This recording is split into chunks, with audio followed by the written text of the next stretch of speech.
For this sample, you need one piece of a lightweight or sheer fabric. To set the serger for a rolled hem, there are a number of changes that need to be made. This is a Janome machine, and so every machine may be slightly different. Different brands are different, so you should check your manual. But on this machine, this is how you would set it up. So one of the things you need to do is remove the left needle. We're just going to use the right needle for this particular stitch. And then I need to adjust my throat plate by changing the setting from the standard setting to the rolled hem setting. In order to do that, I need to lower my knife initially, and so that happens in here. In order to move it, I have to push this in. I don't do this very often. And pull that out to the rolled hem. And then I am going to use the knife when I'm sewing the rolled hem, so I'm going to re-engage my knife blade. So that sets up that part of the machine. On my tensions, the only thing I'm going to change is I'm going to just turn up the needle tension. It's on 3, I'm going to put it on 4 for this. The stitch length needs to be changed, and so we're going to turn that down, and this machine has a setting, R is the setting for the rolled hem.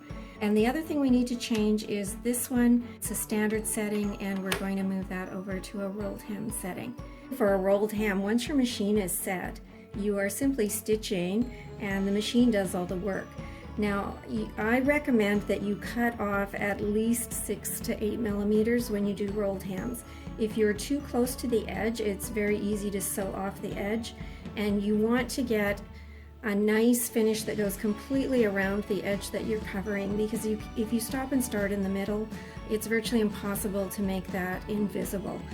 So you do want to start and finish all in one smooth even row of stitching.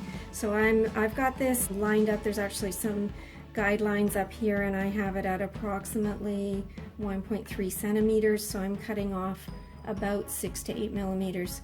And then you just butt it up, start stitching.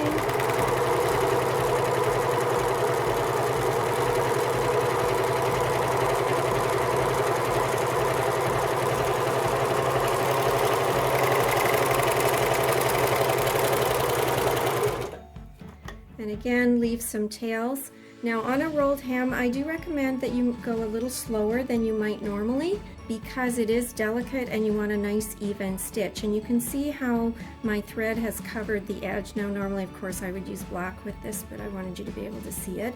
And it rolls it around. And you need to do it with the right side up, because you want to see the back side is not quite as neat looking as the front is. And then on this kind of a stitch, in order to finish off my ends, I would either weave this or I might use the glue, depending on what I was making. You need to secure it in some way before you hand in your sample. But that is the rolled hem sample.